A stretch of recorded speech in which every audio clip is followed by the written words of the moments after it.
My name is Dipali. I'm a lighting designer and I'll be moderating this panel discussion. Now we all are aware about the fact that current pandemic has affected the healthcare systems, and one of the major impact to be seen is not just the physical but the mental well-being of the healthcare workforce. Now, lighting is very critical to human functioning, and that is why it is very crucial than ever now to discuss this topic and see how current lighting strategies and approach can be redesigned. Also thinking about the stakeholders, how it will be beneficial to them as well, right? So joining me in this panel discussion is well-known professionals from the lighting industry. And it is quite an interesting panel that we have here because all three of the speakers, they come from different sectors of lighting design. So please welcome Dr. Octavio Perez. He works internationally as an independent consultant focused in the topic of integrative lighting. He is also a researcher at Mount Sinai Hospital in New York. Sindre Stulen, who works as an international sales manager at Glamox AS. Glamox is one of the leading manufacturer companies in lighting industry. And we'll be connecting with Dr. Amardeep shortly, who is, yeah. Hello, Amardeep. Yeah. So he is the founding principal of lighting research and design in India. He is a trained architect and an advocate of lighting design, education, and research. And so we'll be starting this panel discussion, and in the end, we'll open this panel to the audience if you have any questions. So some of the key elements we'll be touching in this panel discussion will be mostly on this new concept of integrative lighting, uh, having some insight into the circular economy as a more sustainable approach, and how smart lighting will redefine the future of healthcare lighting. Uh, so my first question is open to all three of you. It's about, so we heard about this model of integrative lighting, right? So how do you see this model overcome the conventional lighting model within the healthcare sectors? I would like to start with Dr. Octavio first. Yeah, I think that this is a very interesting question, and probably it is a very simple and complex answer for it. That is Sure. that to make this happen, we have to change the mindset. So traditional mindset is not going to work in integrative lighting. It's the same as if you go into the typewriting industry in the 80s, and IT of word processing is a whole new world.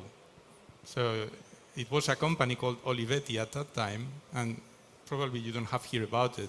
It's not in business anymore. And this is what can happen here, that traditional lighting might not be anymore in the future of lighting because of this new mindset, particularly with IT integration. The IT paradigm is going to be essential in this new model of integrative lighting because of many things, but particularly because of this dynamic delivery of light and real-time sensing of the environment and the people. When you talk about the mindset, so do you think the company is moving in the industry is moving in the right direction towards changing this mindset? How do you see that? It's a very difficult time for the industry because of all of these constraints of this pandemic that has happened in the last year. So companies are now in a very bad financial position to go into new changes, but at the same time, the market needs this to happen. So we will see in the next years how this moves. Sindri, what are your thoughts on it? Well, I think that the integrated light is more. I think we see a change starting, and the start is not just going in with LEDs and things like that, but the integrated light in both seeing what light can do. And mainly that's the focus that's been from our side is that we go in and try to help the customers to get a better solution. And then the integrated light will actually be better for the customer, both on use of LED, the cost, and anything on that. So that's just the integrated light. It's a wide perspective of everything, I believe. Yeah. Dr. Amardeep, what do you think about it from the professional practice point of view? How do you see it? Now, integrative lighting, as we've seen from Dr. Olivio's presentation, it was something which is coined by the CIE, and it's a very simple definition that they've given, where we have integrative lighting talks about visual comfort, visual amenity, visibility, all these things that we have discussed in lighting design, what lighting design always has been standing for. But what integrative lighting has done is even given a, like Dr. Olivia said, a change in mindset as to how we start thinking about how lighting interacts with us. And we have been a part of the natural cycle with the day and the night and this whole chat, it's called the fireside talk. And it makes so much sense because human beings used to have these fireside, used to have a fireplace and should have these chats around this. So that is what made us human. And the idea is now with integrative lighting being combined for healthcare and with IoT and all these technological advances that are there, it will only make it so much more meaningful for the people who are working in the healthcare sector, or people who are taking their treatment within this sector.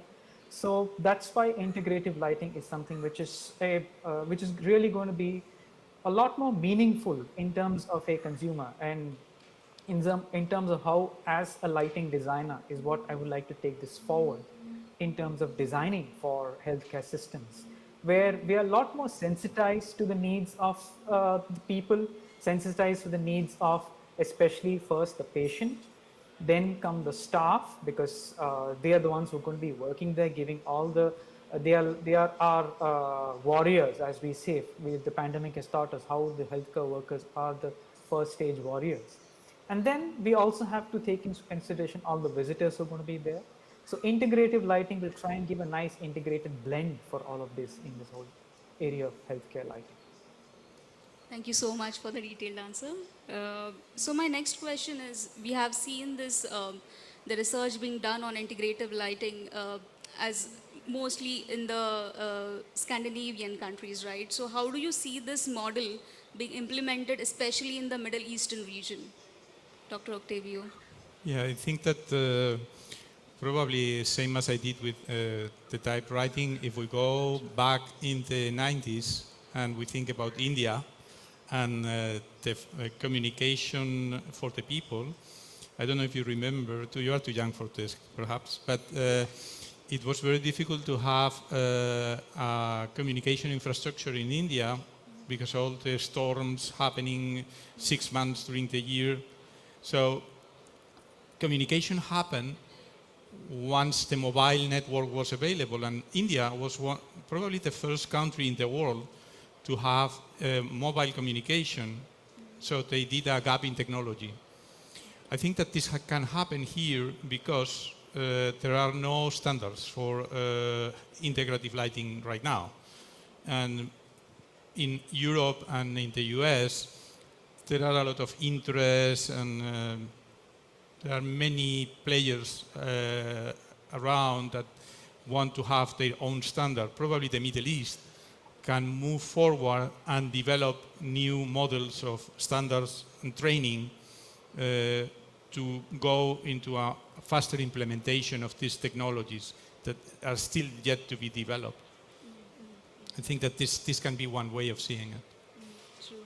Sindri, what are your thoughts on it? Do you agree, or do you want to elaborate anything on this? No, I actually agree on many of the things that you are saying now, and I think also that I think we need to change the mindset of a lot of the decision takers as well, because we need to be a bit earlier in and actually looking on to giving the better solution, giving the solution that the actual end users want to have. And to do that, you actually need to be in the start phase of a project, not in the end phase of a project, like the normal you normally get in when the lights are only a month before it's opening. So you need to be early in, and you need to have the discussion, and you also need to have the training of people, and starting that. I think that's the start, and then also, of course, by training, you also do the specifications and things of that. So I think that's the way of going forward on this part.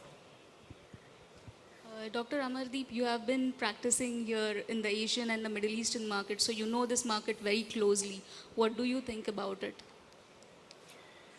It's again going back to the first set of points that we had discussed earlier. It's a change of mindset is what I feel. And change of mindset will be needed from the perspective of healthcare facilities. Change in mindset will be needed in the terms of all those people who are investing in these facilities.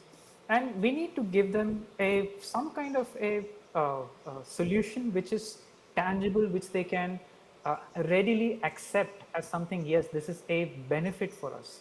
Going back to the example of Dr. Octavio when he talked about the mobile network. I've been in other countries when mobile network was new. Each SMS or the short messages that you'd send, it would cost 50 cents.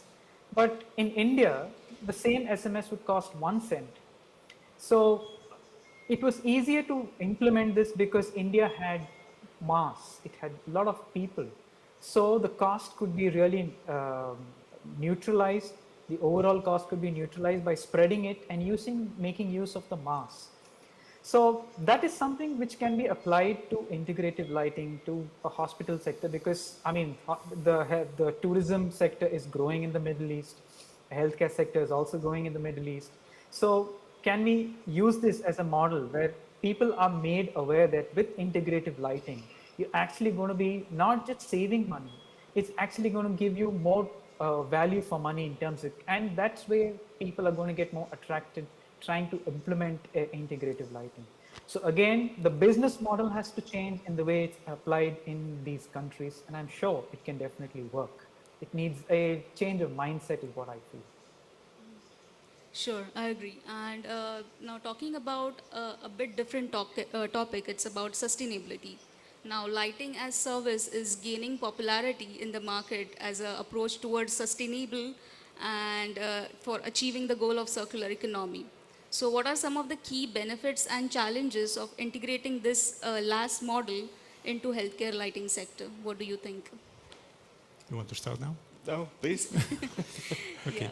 So I think that lighting as a service is just a redefinition of what has been in the car industry and in the aviation industry for the last 30 years. That has to be now familiar in this industry. I think that it can have many advantages, but also many different risks. Advantages is that it can be manufacturer independent, depending on how you end up seeing it. Because if you take the aviation model, turbines are in one provider, the cell is in another one, avionics is in another one, training of the people is in another one. So this aviation model can go into the lighting model and provide this independent. At the same time, it can be very risky for what I said in my presentation.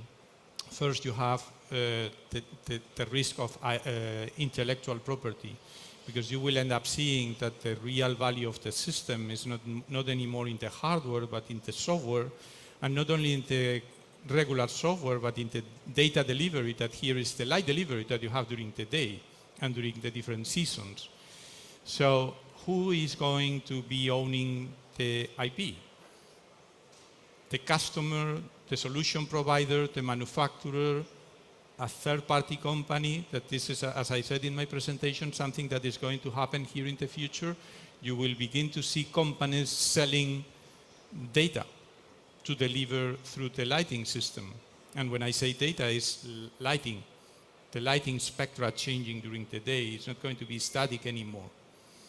And this will evolve during the time. And a third question here is in risk, is what I said. Hospitals can go into defaults in payments.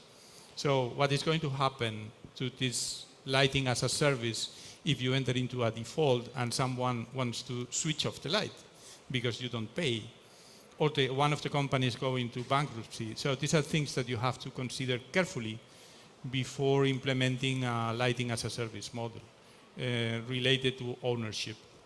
But ownership doesn't exist anymore in the business. In a big hospital, once you go deeper, you will discover that everything is subcontracted. So is already working this model as a service in general, but lighting need very special considerations, particularly because of the IP. My point of view.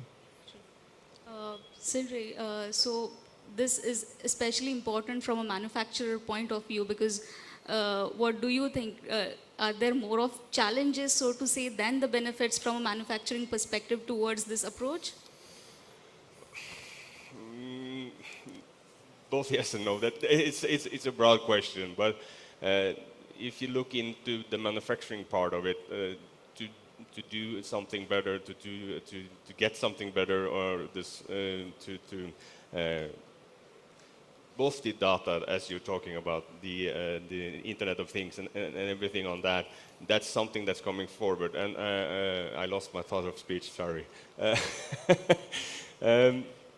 But us as a producer and manufacturer, we need to do better and produce better light fixtures.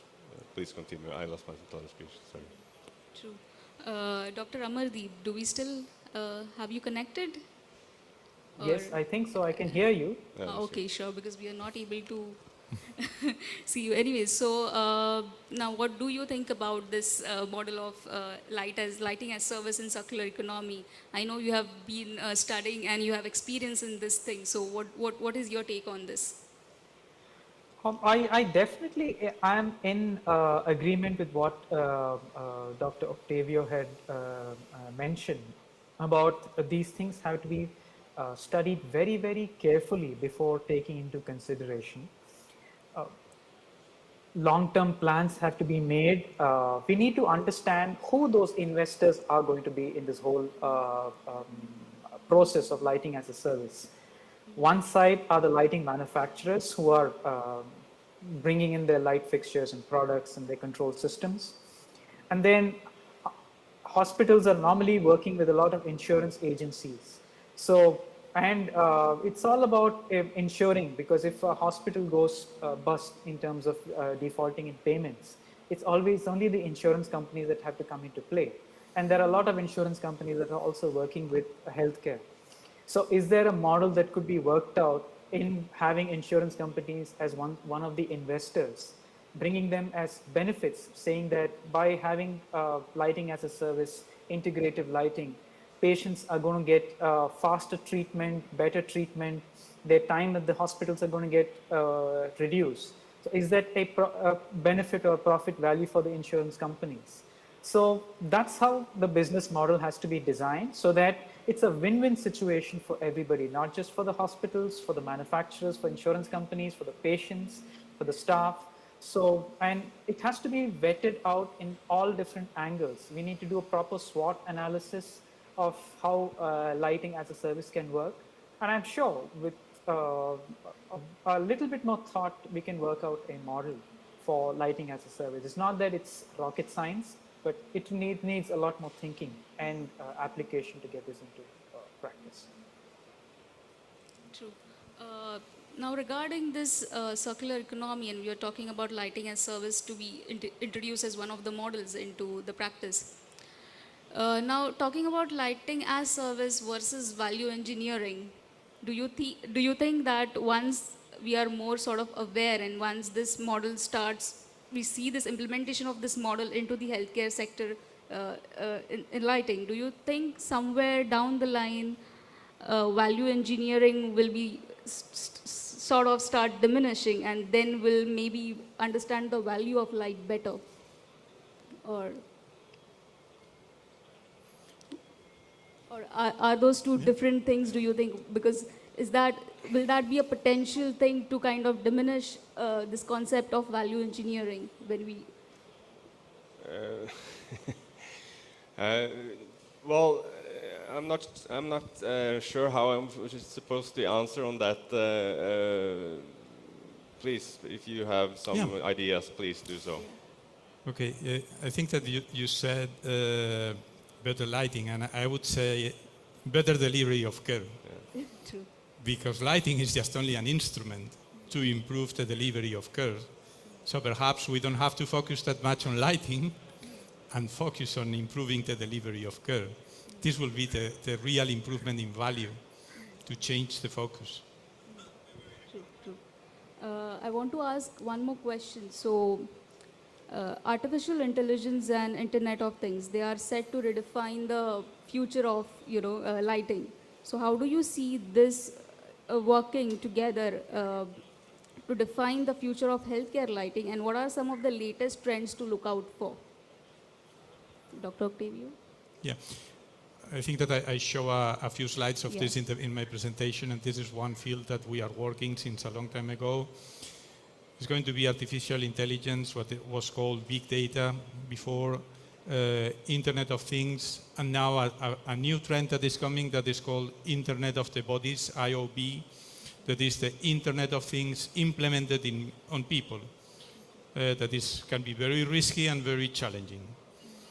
But this is one way how you can improve the health of people once they are in the hospital, because then you will be able to have integrated sensors that will provide real-time information. And then if you are able to have kind of a, let's say, database, data set, or however you want to call it, of light recipes or light treatments that have been beneficial for the same kind of person with the same kind of health state in the past, then you can try to apply this in pseudo real time, and you will be able to see in real time if the person is getting the benefit or not, in the short term and in the long term. So I think that sensing is going to be key in this, because without sensing is what I said, that is a little mistake in the definition of the CIE. We provide stimulus and we intend to have benefits, but we have to measure. And this is part of also what we should have discussed before, that another player in the market are going to be companies that are going to prove in the real spaces the benefit of integrative lighting.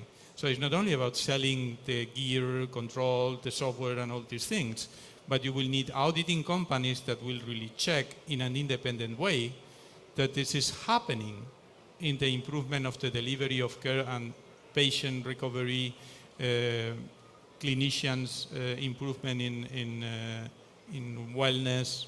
So this has to be measured, and it's not that everything that you can measure is going to count, and not that everything that counts can be measured.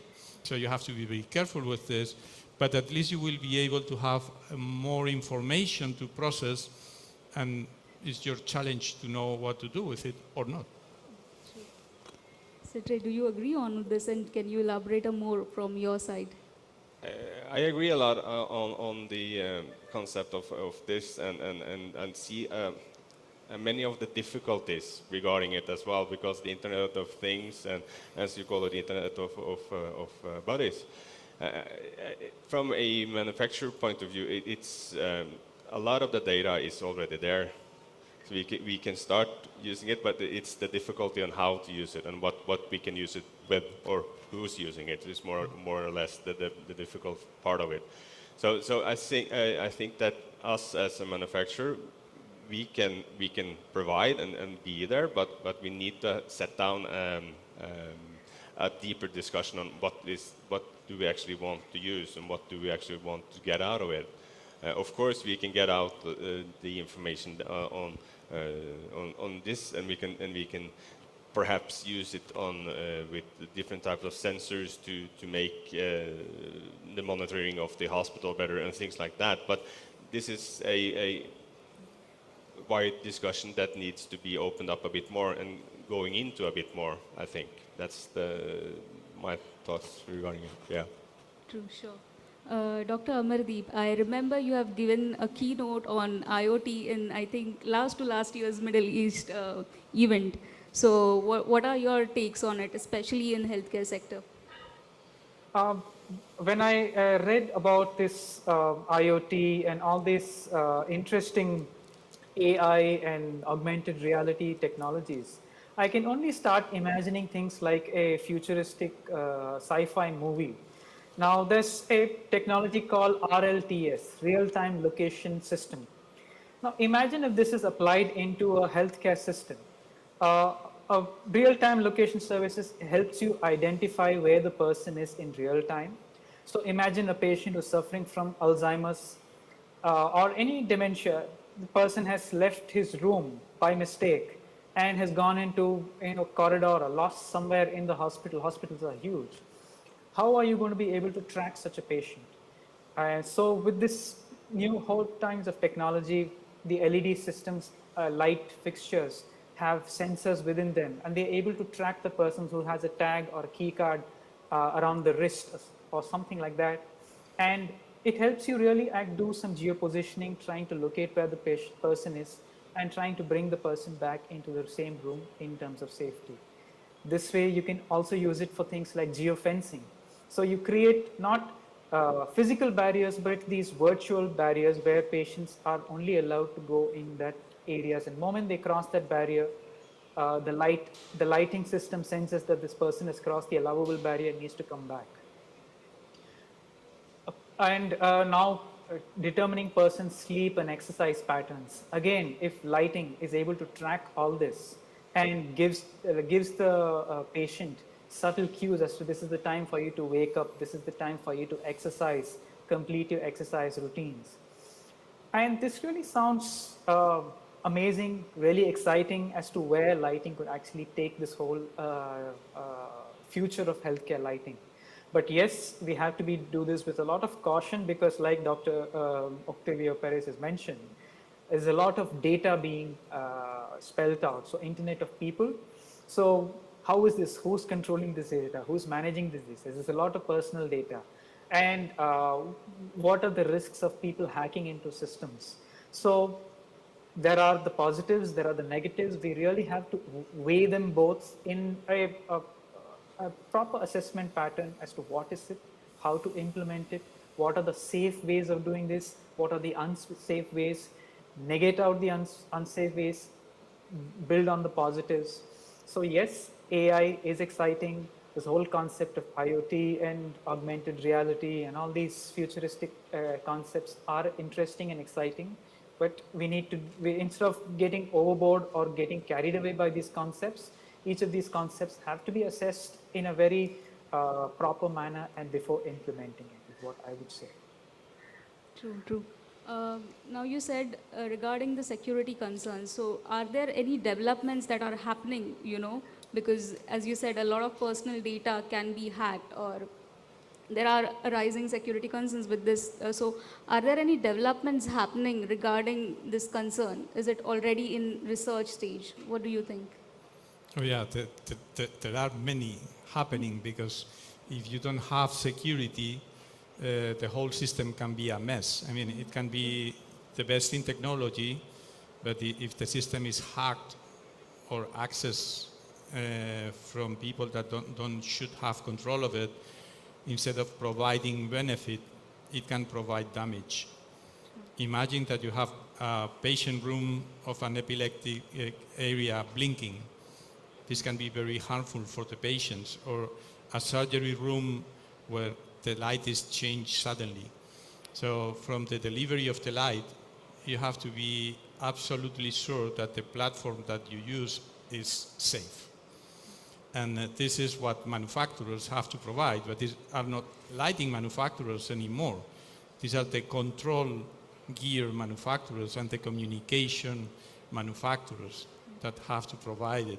And this is why I said before also that you can incur in many liabilities, and one of them is security in the delivery of the light. If we go into the sensing, same thing happen, or even worse. And in the US, you already have infrastructures to protect this, that are the HIPAA regulations. So you have to create firewalls to protect the data and what can be accessed and who can access it and for how long this can be accessed. And if it can be accessed globally to know trends, or if you can access it individually to provide specific treatments. So security is crucial in this development. And I also see the role of having certain set of regulations towards this? When you say it can be a global thing, but also it can be within the same region. So do you think having a set of global regulations or kind of restrictions will actually help this, right? Yeah, Yeah. you have already regulations for the let's say the wireless side. So this is evolving rapidly because otherwise all this internet of everything, not of things and bodies and whatever, would not be able to evolve. Or even you would not be able to have a phone, a mobile phone in your hands without security. So there are international regulations about data. This will take more time because it's a very delicate discussion. But it should happen. True, true. So that was my last question. I would like to ask the audience if anyone has any questions, we can address them.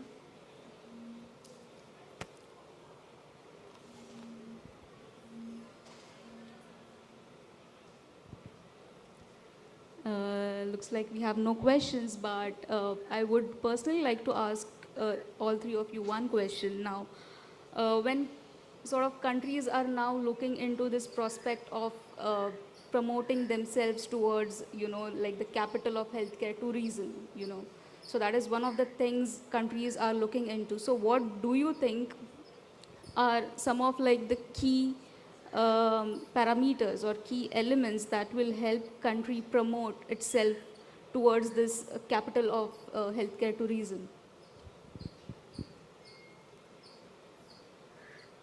I think that this goes a little bit beyond lighting, and this is more political.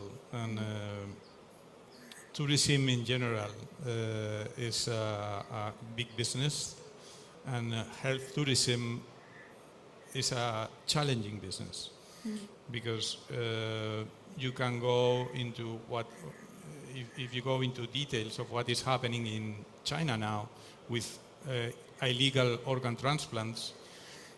You have people from all over the world going to China to get a new organ. And this is something that could be considered non-ethical depending on where the organ is coming from. So I think that this has to be highly regulated because otherwise we can see this migration of health treatments happening in different places depending on the weakest regulation that will allow to get a very special treatment without considering all the risks. At the same time, and because of this could be a very interesting opportunity for the Middle East if the right regulations are developed and taken in place. True. Dr. Amardeep, what are your thoughts on this? Again, it's pretty much about regulations. As much as we would like to promote this as a place or a country of wellness, health, prosperity, all this have to be taken with a pinch of salt because wherever you see all the good things happen, there's also a possibility of the not so good things happening around. So it's again taking a very balanced approach to promotion as well, even especially in terms of healthcare because you're dealing with people's lives here. So I really like the fact that it's some place is being promoted as a health hub where people go there to rejuvenate, relax, and feel good and get better in terms of health. But there are the other murkier things in life that are there which are waiting to take over such paradises. So that needs to be put in check, have the proper kind of barriers to stop all this. And then, yes, we could look at a real paradise happening in these capital places where we're looking at healthcare tourism, promoting good health, prosperity, especially with lighting. True. So I would like to conclude this session now. If you have some final takeaway, you want to summarize something for the audience so we can conclude the session. I would just like to emphasize this about the IT paradigm that has to be implemented in the lighting community and this change in mindset. And at the same time, I think that this can be a tremendous opportunity for the Middle East to develop these new standards and new technology, new way of doing of lighting in the healthcare industry. True. So, thank you, Dr. Octavio. Thank you, Sindre. Thank you, Dr. Amardeep, for joining us today for this healthcare session. And thank you for providing such valuable insights into healthcare lighting. And I believe that this session has raised awareness about the growing importance of healthcare lighting. And it has kind of enlightened us to rethink the current lighting practices and how we can move towards more user-centered and more sustainable approach for the future of lighting, especially in healthcare. So thank you all of us for joining us today. Thank you, the panelists, and hope you had a great time. Thank you.